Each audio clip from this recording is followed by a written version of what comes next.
future Olympia champion right here. I know it's going to happen. It's a matter of time. आज की इस video में हम बात करेंगे सैमसन दादा के फ्यूचर प्लान्स क्या रहने वाले हैं। अगली बार शायद हम उनको कभी भी 300 पाउंड से कम नहीं देखें। हम बात करेंगे क्यों और कैसे खुद को डायरेक्ट साबित कर सकते हैं। कुछ बॉडी बिल्डर्स की अपडेट्स के बारे में बात करेंगे। और लेकिन दोस्तों हम लोग इस वीडियो की शुरुआत करते हैं मेंस फिजिक के चैंपियन रोमेनिया प्रो के आंड्रे ड्यू के साथ। जैसा कि हमें मालूम है रोमेनिया दोस्तों आंड्रे का होम टाउन है। अपने होम टाउन में हो रहे प्रो शो में जाहिर सी बात है उनको कॉम्पीट करना है, तो और जाहिर सी बात है उनको जीतना ही था, क्योंकि वो मेंस फिजिक के 7th प्लेसर हैं और उनके आसपास का कोई भी कॉम्पिटिटर कॉम्पीट नहीं कर रहा था। अब पर्सनली मैं नहीं मानता कि रोमेनिया के 2nd प्लेसर email walker mid section के अलावा किसी भी और डिपार्टमेंट में, किसी भी और मसल ग्रुप में आंड्रे से बेहतर हमें देखने को मिले। लेकिन दोस्तों आंड्रे की इस परफॉर्मेंस के बाद कई लोग आंड्रे को मेंस फिजिक डिवीजन का चैंपियन देख रहे हैं। वैसे ऐसा आज से नहीं है। आंड्रे एक पॉपुलर नाम होने की वजह से हमेशा से ऐसी बातों के बीच हमें देखने को मिले हैं, जहां ऑफ कोर्स शुरू में ही हानी रैम्बोर्ड के अंदर कोचिंग करने की वजह से एक अलग नजरिए से हम आंड्रे ड्यू को देखते हैं। आई थिंक एक बहुत ही इंटरेस्टिंग वीडियो जो कि जेरेमी के चैनल पे, Jeremy Buendia 4 time men's physique champion, men's physique division का आइकॉन की यूट्यूब वीडियो पे ये हम लोग को वीडियो देखने को मिली है, जहां पर आंड्रे के साथ हमें जेरेमी ट्रेनिंग करते हुए देखने को मिले। जहां पे वीडियो की शुरुआत में ही जेरेमी बोलते हैं कि Andre next men's physique Olympia champion होने वाले हैं। और थ्रू आउट द वीडियो हम लोग को काफी चीजों के बारे में बात करते हुए सुनने को मिले, जिसमें से 1-2 पॉइंट है जिनके बारे में मैं बात करना चाहूंगा। लेकिन उससे पहले एक और चीज है जिसके बारे में बहुत जरूरी है बात करना। दोस्तों मुझे जेन्युइनली नहीं समझ में आता कि कंपैरिजन के time men's physique body builders से 1-2 पोजेस क्यों नहीं करवाई जाती। आई मीन कंपैरिजन होते हुए, इंडिविजुअल रूटीन में पोजिंग करते हुए तो ये लोग काफी ऐसी पोज है जो कि स्नीक इन कर देते हैं अपने रूटीन के अंदर। लेकिन पूरा मजा किसी भी बॉडी बिल्डिंग शो को देखने का होता है बॉडी बिल्डर्स के बीच का कंपैरिजन देखना। अब इनकी फिजिक को अकेले पोस्ट करते हुए तो इनके इंस्टाग्राम पे भी जाके हम लोग देख सकते हैं, लेकिन हम किसी बॉडी बिल्डिंग शो को इसलिए देख रहे होते हैं क्योंकि हम ये देखना चाहते हैं कि जो बॉडी बिल्डर्स इसमें कॉम्पीट कर रहे हैं उनके आपस के बीच का कंपैरिजन होते हुए हमारी नजर किन पे जाएगी। एंड जब तक आपके पास कुछ पोजेस नहीं है अपनी फिजिक को शोकेस करने के लिए, तब तक आप कैसे शोकेस कर पाएंगे कि आपके स्ट्रॉन्ग पॉइंट्स क्या क्या हैं। जहां आप आंड्रे ड्यू का ये फ्रंट डबल देखिए, आई पर्सनली बिलीव ये फ्रंट डबल क्लासिक फिजिक में most of the body builders को बीट कर सकता है। आई थिंक हमें रॉ किया जा रहा है इतनी कमाल की फिजिक कुछ पोजेस ना हिट होते हुए देखने में। जहां जैसे कि मैं पहले भी बोल चुका हूं, आप लोग को याद ही होगा एक शॉट में मैंने बोला हुआ है कि जब बॉडी बिल्डर कोई चल के आ रहा होता है तो सबसे पहली चीज आप मिड सेक्शन ही उसकी नोटिस करते हैं, और ये डिवीजन ही सिर्फ मिड सेक्शन पे बेस्ड है। इसीलिए इस डिवीजन में बॉडी बिल्डर सबसे ज्यादा अपने मिड सेक्शन पे काम करते हैं, क्योंकि उनको पता है कि अगर हम कोई भी पोज हिट नहीं कर रहे हैं तो सिर्फ एक ही चीज है जो कि हमें डोमिनेट करवा सकती है, वो है मिड सेक्शन। वीडियो के 16 मिनट के मार्क पे जेरेमी कहते हैं कि जब आपके पास गोल्स नहीं होते चेस करने के लिए, तब आपका जिम जाना एक पैशन से हटके एक मजबूरी हो जाता है। ऑफ कोर्स आपकी आदत हो गई है जिम जाने की, आपकी आदत हो गई फिट रहने की, तो आप जिम भी नहीं मिस कर सकते। लेकिन जिम करना जब एक ड्यूटी बन जाती है, एक फन खत्म हो जाता है। और जरूर दोस्तों हर एक इंसान की जिंदगी में ऐसा टाइम आता है जहां आपको किसी भी पार्ट पे प्रोग्रेशन उस लेवल पे, उस स्पीड पे नहीं होता वो दिखेगा और आप थक जाएंगे और परेशान हो जाएंगे इतनी स्लो प्रोग्रेस से। अच्छी बात यह है कि ज्यादातर लोग इतने लंबे समय के लिए जिम ही नहीं करते, लेकिन जो करते हैं उनको मालूम है कि एक पॉइंट के बाद जरूर हर लिफ्टर के जर्नी में ये पॉइंट आता है जहां पे उसको जिम जाना एक टास्क लगने लग जाता है। खैर आपको क्या लगता है मेंस फिजिक रोमेनिया प्रो में जीतने वाले आंड्रे ड्यू कभी भी हम लोग को मेंस फिजिक में मिस्टर ओलंपिया बनते हुए देखने को मिलेंगे कि नहीं? कमेंट्स में बताइए। इसी के साथ हम लोग बात करते हैं थोड़ी सी मेंस ओपन के विनर एंड्रू जैग के बारे में। सबसे पहले तो हम लोग दोस्तों यहाँ पे सबसे पहले इस बारे में बात कर लेते हैं कि एंड्रू जैग ने यहाँ पे इस पोस्ट के कैप्शन में एक्सेप्ट कर लिया है कि वो हम लोग को आर्नोल्ड क्लासिक में दिखने वाले हैं। जहाँ रोमेनिया प्रो जीतने के बाद ये पिक्चर उनके इंस्टाग्राम पे हमें देखने को मिली और इसके कैप्शन में कुछ ये बोलते हैं एंड्रू बॉक्स फाइनली टिक, यानी कि ओलंपिक के लिए एंड्रू क्वालिफाई। उनसे पूछा जा रहा था क्यों रोमेनिया? आसान था, हमें अपने ओलंपिया के लुक को परफेक्ट और बीट करना था, भले ही 1 इंच के बराबर, लेकिन हमने ऐसा कुछ किया। कंडीशनिंग और बेहतर होने के साथ साथ फुलनेस और बेहतर दिखाई और हमारी कुछ पोजेस ठीक की। इसके बाद हम ड्राइंग बोर्ड पे वापस जाएंगे, कम चीजों के बारे में चिंता करते हुए और इसी शो के लुक को और बेहतर करते हुए। आर्नोल्ड की भी प्रेप क्रिस असीटो और कमाल एल गार्नी के साथ एक मजेदार वाली होने वाली है, जहां एंड्रू जैग के इस बात के बोलने पर हम लोग को ये कंफर्म हो जाता है कि हमको वो आर्नोल्ड क्लासिक में भी देखने को मिलेंगे। और ये दोस्तों बहुत एक बड़ी खबर है। हम तहे दिल से चाह रहे थे कि एंड्रू जैग हम लोग को आर्नोल्ड क्लासिक में दिखे और वैसा ही कुछ होगा भी। और मुझे जहां तक लगता है अगर इसी कैप्शन में कही हुई बात को अगर वो ऑन स्टेज नेल करने में कामयाब हो गए, फिर तो शायद बॉडी बिल्डिंग के किसी भी शो में सबसे ज्यादा दिए जाने वाला पैसा एंड्रू के ही नाम होगा। और ये डिसाइड करना कि वो आर्नोल्ड क्लासिक में कॉम्पीट करेंगे दोस्तों, दोस्तों ये रोमानिया जीतने के बाद भी कंफर्म नहीं था। जहाँ पे ये इंटरव्यू देते हुए हमें रोमानिया के बाद इंस्टाग्राम पे ये वीडियो में नजर आ रहे हैं एंड्रू, जहाँ पे आई थिंक वीडियो में उन्होंने ये बोला था कि अभी कुछ कंफर्म नहीं है हमारा आर्नोल्ड क्लासिक को लेके। लेकिन दोस्तों ये इंटरव्यू से ज्यादा फनी इंटरव्यू मैंने शायद कहीं पे भी अपनी जिंदगी में नहीं देखा था। अपने जीवन में इतना मजेदार मैंने कोई भी इंटरव्यू नहीं देखा था। आई थिंक यहाँ पे जो इंटरव्यू होस्ट कर रही है उनको शायद होस्टिंग आती नहीं है। एंड्रू वैसे भी ज्यादा कुछ बोलते नहीं है और इतने कम बॉडी फैट पे तो बंदा वैसे ही इतना थका हुआ होता है कि बोलने का मन नहीं करता उसका। तो ना ये होस्ट प्रॉपरली कन्वर्सेशन यहाँ पे कैरी ऑन कर पा रही थी, ना ही ये कन्वर्सेशन हमें स्मूथली रन होते हुए देखने को मिली। बीच में क्रिस असीटो भी हमें थोड़ी देर के लिए होस्ट बनते हुए इस इंटरव्यू में देखने को मिले, क्योंकि उन्होंने रिकॉग्नाइज कर लिया था कि यहाँ पे ये इंटरव्यू नहीं ले पा रही हैं, जहां मल्टीपल मजेदार ऑकवर्ड मोमेंट्स हमें कुछ देखने को मिले। आप जरा इन पे नजर डालिए।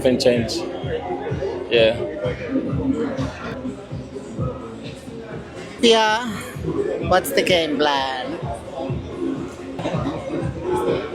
Nothing else to add. I was just हम लोग अपनी अगली अपडेट पे चलते हैं, तो वो आ जाती है दोस्तों 2024 मिस्टर ओलंपिया सैमसन दौदा की तरफ से। अब दोस्तों सैमसन का जैसा कि हम लोग को मालूम है ये साल बिल्कुल भी अच्छा नहीं गया है। जहां 2024 में हम लोग को जीतते हुए मिस्टर ओलंपिया बनते हुए देखने को मिले थे, ultimate body builder body building industry के बनते हुए देखने को मिले थे, वहीं एक साल बाद बैक टू बैक वो हर एक शो में हारते चले गए। सबसे पहले आर्नोल्ड क्लासिक से शुरुआत हुई, उसके बाद ओलंपिया, उसके बाद प्राग प्रो। अब इन सारी खराब परफॉर्मेंस को देने के बाद सैमसन को हर जगह से यही फीडबैक मिला है कि आपको इतना ज्यादा अपनी फिजिक को लीन डाउन नहीं करना है, क्योंकि इतना ज्यादा कंडीशनिंग को चेस करते हुए आपकी बॉडी वो पॉप खो देती है, जिसकी वजह से आप 2024 में चैंपियन बने थे। लेकिन मैं तो सिर्फ इतना कहूंगा दोस्तों कि सैमसन दौदा 2024 में जो मिस्टर ओलंपिया चैंपियन बने थे वो एक बहुत आउटस्टैंडिंग फिजिक के साथ नहीं बने थे। हम सबको मालूम था कि इस फिजिक में अभी भी सैमसन को बहुत ज्यादा इंप्रूवमेंट करनी है एक डोमिनेंट रेन के लिए। मैंने बोला था कि एक छिली हुई सैमसन दौदा की फिजिक हम लोग को वापस से ओपन में रोने के लेवल की डोमिनेंस ला सकती है, ऐसा ही कुछ ली ब्रीस ने भी बोला था। लेकिन ये सारी बातें हवा में नहीं कह दी जाती हैं, ये सारी बातें रियलिटी में बेस्ड होती हैं दोस्तों। वो पोटेंशियल अगर हमें ना दिखती सैमसन में तो हम कभी बोलते ही ना सैमसन के पास ऐसा फ्रेम प्लस ऐसी मास है कि वो शेडेड फिजिक के साथ बहुत कुछ क्रेजी कर सकते हैं। लेकिन रिसेंटली हम लोग को सैमसन की तरफ से ये सुनने को मिल चुका है कि सैमसन अब हम लोग को हल्के वजन पे नहीं नजर आने वाले हैं कभी भी स्टेज पे। सैमसन हमें हमेशा 300 पाउंड प्लस शायद ऑन स्टेज देखने को मिले। अब उनकी फिजिक के लिए शायद ये बेस्ट स्ट्रेटेजी हो। हर फिजिक डिफरेंट होती है दोस्तों, हर फिजिक वैसी शेडेड वैसी छिली हुई नहीं हो सकती। लेकिन ये बात भी सच है कि सैमसन की एक एक्सट्रीमली मैसिव फिजिक दिखाने के साथ साथ एक डिसेंट कंडीशनिंग होगी। अब मुझे नहीं लगता तब वो जीत पाएंगे। आई थिंक अब बाकी और बॉडी बिल्डर्स इस लेवल की प्रोग्रेस कर चुके हैं जहां पे सैमसन को जीतने के लिए एक वाटरी कंडीशनिंग इनफ नहीं होगी। आई थिंक अब उनका कंपटीशन इस लेवल की प्रोग्रेस कर चुका है कि सैमसन का वापस से 2024 की फिजिक लाने से आई डोंट थिंक कि वो चैंपियन बन पाएंगे वापस से मिस्टर ओलंपिया के। लेकिन फ्यूचर क्या होल्ड करता है ये तो वक्त ही बताएगा।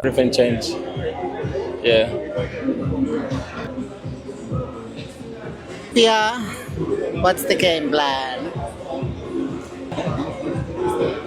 nothing else to add. I was just हमारी अगली अपडेट आती है माइकल क्रिजो की तरफ से, जहां पे हम लोग को ये साइड चेस्ट पोज हिट करते हुए वो अपने इंस्टाग्राम पे एक वीडियो के अंदर नजर आ रहे हैं। उसी के बाद हमें वो ट्रांजिशन होते हुए देखने को मिले मोस्ट मस्कुलर्स में। हमें मालूम है कि यही दोनों इनके फेवरेट पोज भी हैं, बिकॉज इन्हीं दोनों पोज में वो सबसे बेहतर लगते हैं। क्रिजो इस वीडियो के कैप्शन में बताते हैं कि वो ऑफ सीजन में है। जैसा कि हमें मालूम है ब्रिटिश ग्रैंड प्रिक्स को जीत के उन्होंने क्वालिफाई कर लिया था ओलंपिया के लिए, और उसके बाद हम लोग को प्राग प्रो में भी नजर आया जहाँ पे उन्होंने कियोन को बीट किया, जो कि कोई भी उम्मीद नहीं कर रहा था। लेकिन दोस्तों बहुत ही सॉलिड और बहुत ही हार्ड फिजिक एक हमें वो दिखाते हुए देखने को मिले। शायद उनकी अभी तक की लाइफ की बेस्ट कंडीशनिंग हमें उस शो में देखने को मिली, जहाँ पे आई डोंट थिंक किसी को भी आर्ग्यू करना चाहिए क्रिजो का कियोन के ऊपर प्लेस होना, बिकॉज क्रिजो एक अलग एक आउट ऑफ वर्ल्ड कंडीशनिंग उस शो में लेके आए थे। जैसी कंडीशनिंग उनकी एक्चुअली हमको इंस्टाग्राम पेजेस पे देखने को मिलती है, वैसा ही कुछ कंडीशनिंग उन्होंने ऑन स्टेज भी दिखाई, जो कि बहुत रेयर होता है। ऊपर से फाइनल में वो और भी ज्यादा शार्पर होके आए थे। लेकिन फिजिक इतनी ज्यादा शार्प और क्रिस्प होने के बावजूद भी उनका वेस्ट, उनका मिड सेक्शन हमें नजर आया इस शो में कि कितना ज्यादा अभी भी वाइड है। हमें लगता था जब वो इतना ज्यादा शेप में नहीं रहते थे ऑन स्टेज तब कि अगर और थोड़ा सा लीन डाउन करेंगे क्रिजो अपनी फिजिक को, तो शायद हमको इनकी फिजिक की ये कमी, जो कि इनका मिड सेक्शन है जो इतना वाइड हमें नजर आता है, वो थोड़ा और स्ट्रीमलाइन देखने को मिलेगा। लेकिन हमने देख लिया कि सबसे ज्यादा शेडेड क्रिजो भी एक एक्सट्रीमली ब्लॉकी क्रिजो है। मुझे नहीं लगता क्रिजो कभी भी मिस्टर ओलंपिया चैंपियन बनेंगे, कभी भी नहीं। जब तक हमारे पास इतने बेहतर शेप के बॉडी बिल्डर्स रहेंगे तब तक मुझे नहीं लगता कि क्रिजो जैसे बॉडी बिल्डर्स हम लोग को कभी भी मिस्टर ओलंपिया चैंपियन जीतते हुए देखने को मिलेंगे, लेकिन again we can never say never, क्योंकि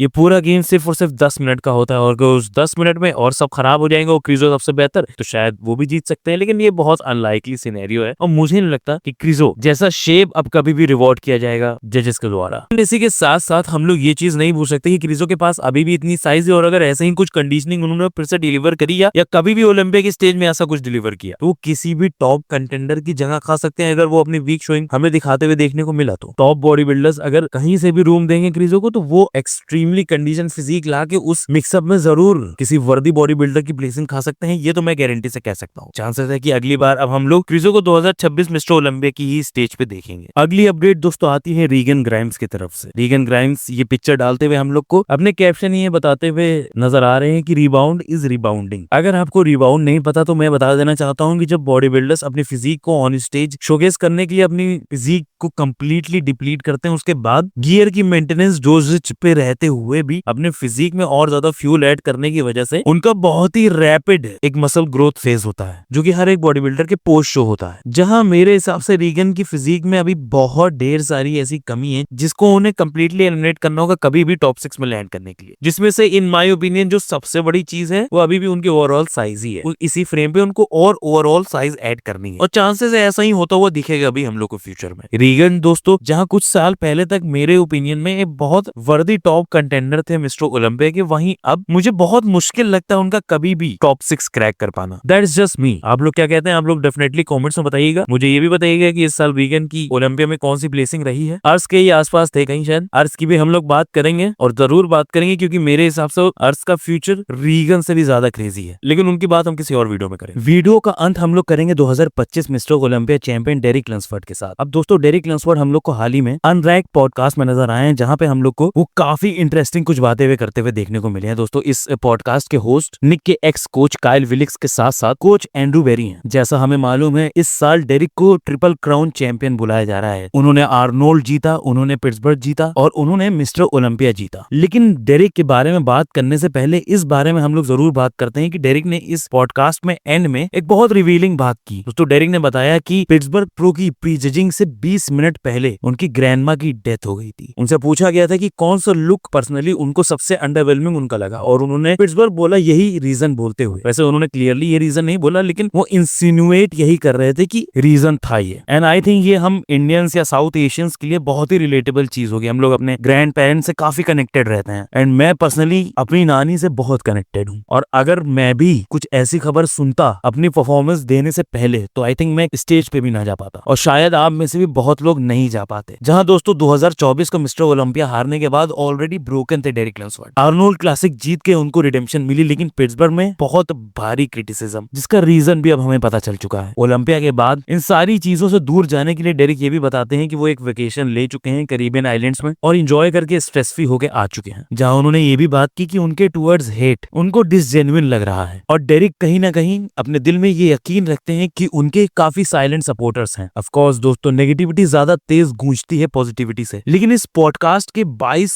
मिनट के मार्क पे डेरिक एक बहुत जरूरी बात करते हैं जो कि मैंने भी पहले की हुई है। डेरिक कहते हैं कि जो पुराने बॉडी बिल्डर्स हैं वो जबरदस्ती का पॉडकास्ट में जाके करंट बॉडी बिल्डर्स को नीचा दिखा रहे हैं जो कि बिल्कुल भी सही नहीं है। एट द एंड ये स्पोर्ट को ही नुकसान पहुंचा रहा है और कुछ नहीं। जहाँ चांसेस है कि उनकी ये कही हुई बात का डायरेक्शन प्रोबेबली ली प्रीस्ट की तरफ था, क्योंकि ये कहने के बाद वो ये भी बोलते हैं कि उनमें से कुछ लोग तो आज की 212 में टॉप 5 भी नहीं प्लेस हो पाते। And again I agree. यहाँ डेरिक आगे चल के बात करते हैं कि एक्चुअली में हम लोग को भले ही डोमिनेंट एक अलग लेवल का एक हाईएस्ट स्टैंडर्ड का मिस्टर ओलंपिया चैंपियन नहीं मिला, लेकिन जो करंट लाइनअप है वैसा कंपटीशन कभी भी नहीं था मिस्टर ओलंपिया में। ये बात की गारंटी सिर्फ डेरिक ही नहीं दे रहा है, ये बात की गारंटी मैं बहुत पहले से दे रहा हूँ। दोस्तों मेरा पुराना चैनल जो था वो एडिटिंग बेस्ड था, जहाँ पे मैंने पुराने बॉडी बिल्डर्स की कुछ शॉर्ट्स बनाते हुए उनके बहुत शोज देखे थे। प्रोबेबली मैंने जितने भी पुराने मिस्टर ओलंपिया हुए हैं उनमें से मोस्ट ऑफ द शोज देखे हुए हैं और वो सब देख के ही मैं आपको बोलता हूँ कि आप अपना ओपिनियन रील या शॉर्ट में देखी हुई फुटेजेस से मत बनाया करिए। असली में जब आप शो देखेंगे, क्योंकि मैं फिर कहूंगा इंडिविजुअली बॉडी बिल्डर की फिजिक अलग होती है कंपैरिजन से कंपेयर करें अगर हम तो। जहां लोग बोल देते हैं कि फ्लेक्स व्हीलर को जीतना चाहिए था, फ्लेक्स व्हीलर को ना चुन के जब रॉनी को चुना जजेस ने तो एक अलग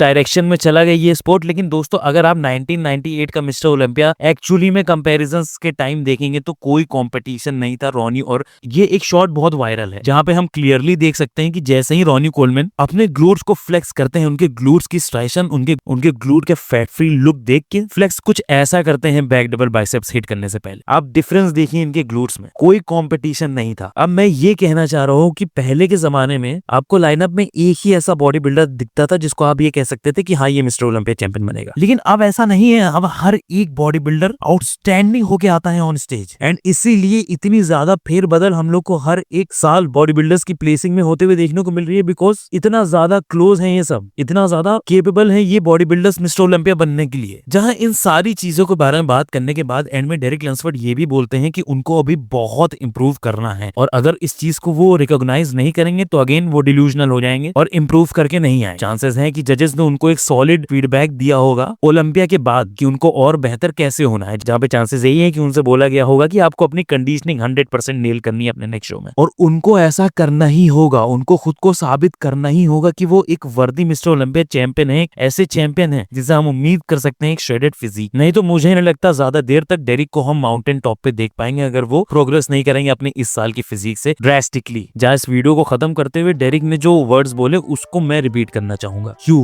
win graciously and you lose graciously. इसी के साथ दोस्तों आप लोग को वीडियो कैसी लगी कमेंट्स में जरूर बताइएगा। अगर वीडियो अच्छी लगी हो तो लाइक कर दिए, सब्सक्राइब कर दिए, काफजिला हिंदी चैनल को बेल आइकन दबा दीजिए। चलिए आपसे अगली वीडियो में मिलते हैं, तब तक के लिए बाय।